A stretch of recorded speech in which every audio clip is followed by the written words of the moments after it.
Yo guys, I'm HP, this is Dr. Pink, and today we're going to talk about basic slow blues guitar training chords.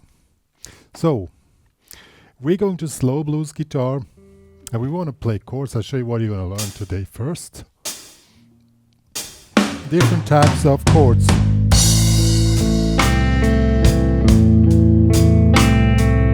Or something like that.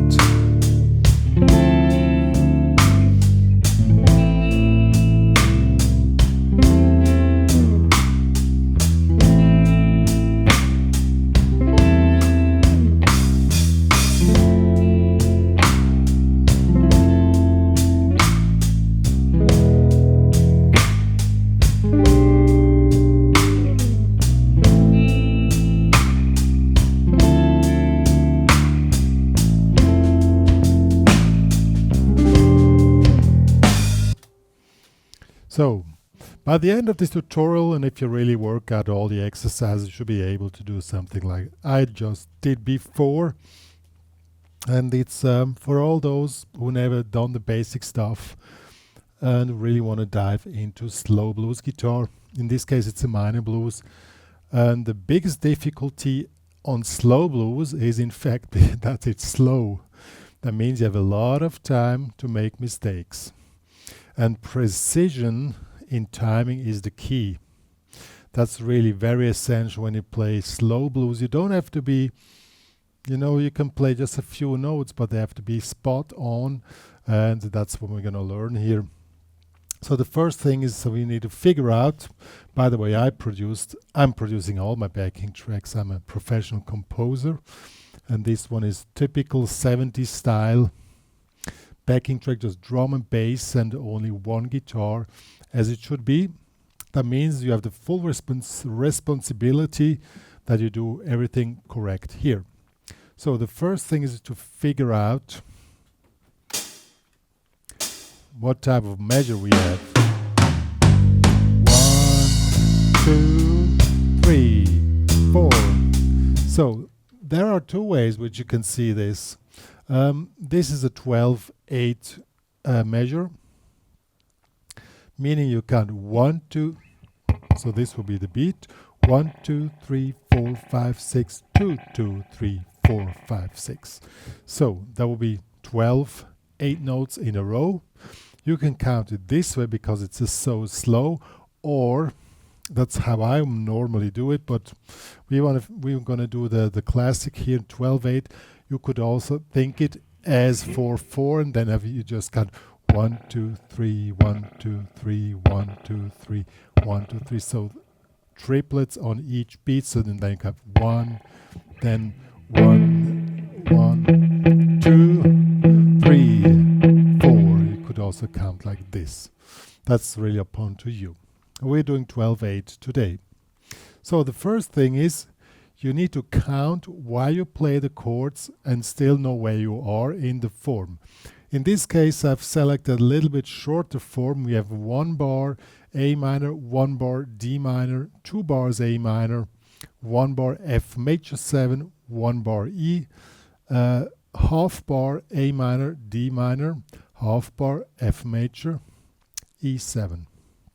So now when you want to play those chords, we're starting with the very basic chords, and we're just trying to lay down the chords and count while we're playing. And you count in a way, the foot goes down on 1, 2, 3, 1, 2, 3, 4, 5, on the first, on the fourth of the 8 notes. So 1, 2, 3, 4, 5, 6, 2, 2, 3, 4, 5, 6. And the second block of the 8 notes, of the 6 8 notes, you count 2, 2, 3 instead of 1, 2, 3 to know that you're on the second block.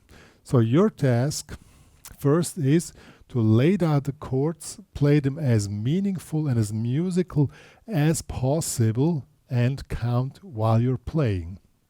And to start exactly on the first, 1, 2, 3, 4, 5, 6, 2, 2, 3, 4, 5, 6.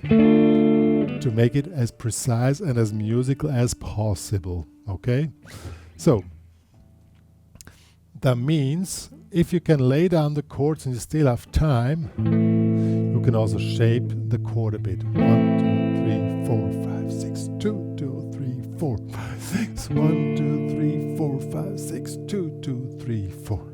This seems to be easy, but the task is first sync your foot to the beat of the backing track or any slow blues, and then start counting. And then once you're familiar and comfortable with this, then you put the chords on top. And I mean, I'm teaching since over 30 years. I know most students make the opposite. They just play the chords, don't count, don't know where they are, and in many cases it ends up in a mess. And then I kick in as a guitar instructor, say you have to turn around your perception.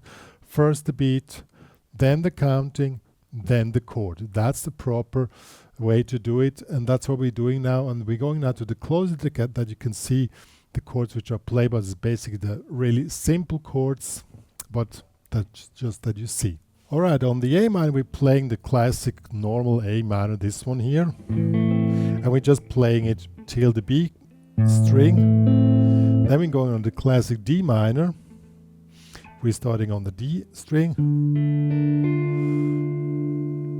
So 1 bar A minor, 1, 2, 3, 4, 5, 6, 2, 2, 3, 4, 5, 6, 1 bar D minor, 2 bars A minor.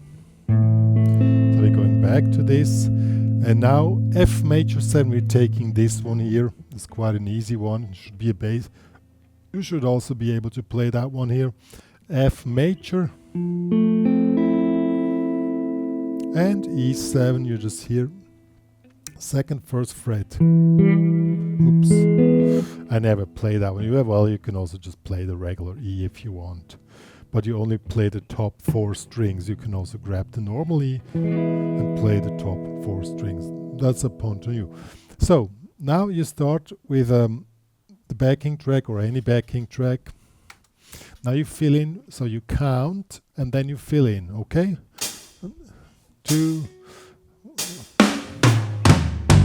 1, 2, 3, 4, 5, 6, 2, 2, 3, 4, 5, 6, 1, 2, 3, 4, 5, 6, 2, 2, 3, 4, 5, 6, 1, 2, 3, 2, 2, 3, 1, 2, 3, 4, 5, 6, 1, 2, 3, 4, 5, 6, 2, 2, 3, 4, 5, 6, 1, 2, 3, 4, 5, 6, 2, 2, 3, 4, 5, 6, 1, 2, 3, 4, 5, 6, 2, 2, 3, 4, 5, 6, 1, 2, 3, 4, 5, 6, 1, 2, 3, 4, 5, 6, 1, 2, 3, 4, 5, 6, 2, 2, 3, 4, 5, 6. Yeah, in fact, it doesn't look hard when you just look on the fretboard. It looks like nothing is moving, but the main work is the counting and knowing where you are. That's, as I said, the row has be first get the beat, count, fill in the chord where it has supposed to be, and always do the counting. So if you can do that in this, how I did it, then you mastered the first exercise and you can go to the next exercise. Now we want to have a little bit more movement here. So we split the chords a bit. We make 2 types of chords for each chord. We make A minor, this one, and we make a second one, this one here. It's quite easy to grab. Well, I would call them advanced chords, but from the grabbing technique, they're still basic. You just make here. Okay?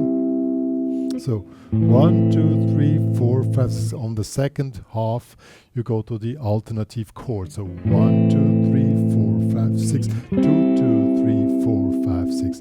Then we make D minor, and with this one here, and D minor 9. Here we take this one here. 3rd fret bar here on the 5th. Also quite easy to grab. Well, you know, already need to know a little bit bar technique. But you need to learn bar technique anyway if you still cannot do it. So that will be the second one for the D minor. For the F major 7, we're using the same as the second one. has a double meaning. It's a D minor 9 or a F major 7 chord. And on the E we make this, and the second one will be here, this here. 6, 7, 8, 8. Now we're gonna split the whole thing and do the same thing again. 3, 1, 2, 3, 4, 5, 6, 2, 2, 3, 4, 5, 6, 1, 2, 3, 4, 5, 6, 2, 2, 3, 4, 5, 6, 1, 2, 3, 4, 5, 6, 2, 2, 3, 4, 5, 6, 1, 2, 3, 4, 5, 6, 2, 2, 3, 4, 5, 6, 1, 2, 3, 4, 5, 6, 2, 2, 3,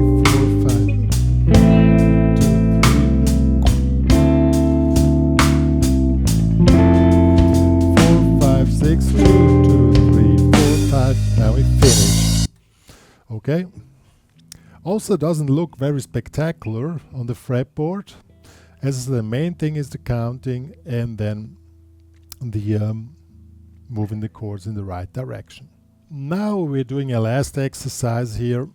Now we're making chord arpeggios, which is quite simple. We use the very basic chords, and we play the 8 notes as arpeggios. So 1, 2, 3, 4, 5, 6, 2, 2, 3, 4, 5, 6. And that's basically, you probably know the song The House of the Rising Sun. It's exactly that. 1, 2, 3, 4, 5, 6, 2, 2, 3, 4, 5, 6. And then you follow the chord on the D minor. You start from the D string. On the F major, you also start on the D string. And on the E as well on the D string. And now you're doing the same thing again. Play this figure and count. That's probably the hardest task. I can admit that this type of technique I always make mistakes on. I don't know why.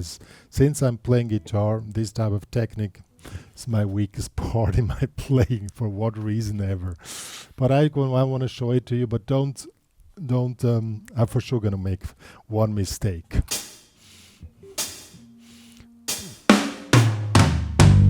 2, 3, 4, 5, 6, 2, 2, 3, 4, 5, 6, 1, 2, 3, 4, 5, 6, 2, 3, 4, 5, 6,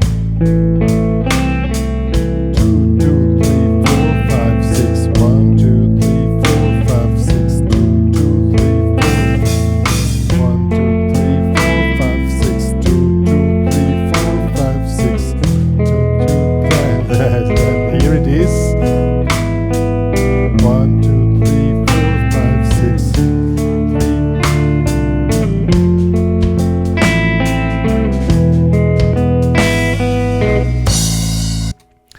That will be the last task. And be as precise and as musical as possible. You know, if you find time, you have a lot of time, you also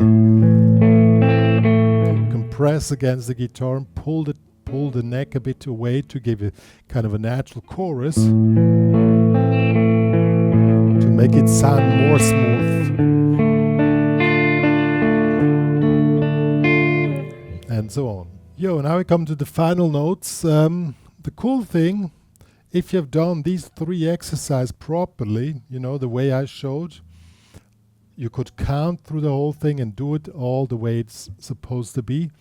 Then you have then you start to feel more free what you're playing, and then you can start mixing up the different elements, and you will always be precise and on time, which is the main thing when it comes to slow blues. Okay? So at the end of the day, then you can start to mix it all up, and you don't have to count loud anymore.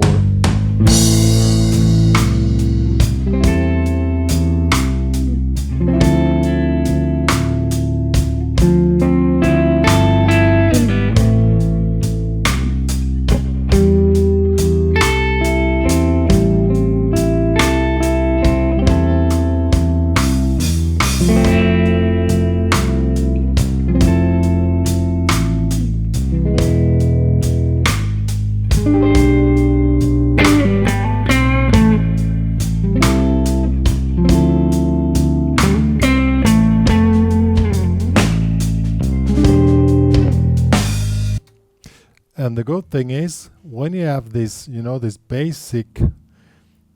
base is really secure, then it opens up the whole field for creativity, because then you don't need to count all the time anymore, because you're really secure what you're doing, and then you can start feeling what you're doing, which is really important. And then you can enter into what I always do. I do visualizations while I improvise. In this case, it would be the color blue, and I just float through the color. And I did the hard work, learned the basis, and once you are able to count the whole thing through and know exactly what you're doing, then you don't need to do it anymore. Okay, because then you train your system to get this automatism. Then you're always going to be on spot, on time, and then you can start to be really creative, and this opens up the whole musical field. And if not, the basis is not working, you will always have problems, because you never have the ground. You never know where you are, and that's really important. So I really want to encourage, even if you're an advanced player, if you've never done this before, do it. I've created, as I already told you, this cool backing track here. It's really professionally produced in 70s style. I really pay attention to details when I produce backing tracks. You can have this for download, plus the tabs of what I was just showing here as PDF, and also as guitar profiles. Is a really very helpful tool if you want to really learn guitar playing. All my students need to have Guitar Pro, because it's really very, very helpful. And that, in fact, I always say there are no shortcuts, but with Guitar Pro, you can have a few shortcuts, I must say. Okay. Well, it's available in the HPCrazy Guitar Community. Please join there. If you love what me and Dr. Pink are doing for the guitar community, please subscribe to my channel, and please share to the world that me and Dr. Pink are existing, and please join the HPCrazy Guitar Academy and everything else you find there. That's everything for today. And there's going to be this is going to be a full training. We started now with the chords, more to come. We want to really work out the basics and the foundation, that you're able to dive into the world of creativity. And that only works, sorry to say that, if you learn the basics properly. If you don't learn the basics properly, you never have the security and this, where you all, and then, yeah, you know what I mean. Good. Me and Dr. Ping are saying goodbye.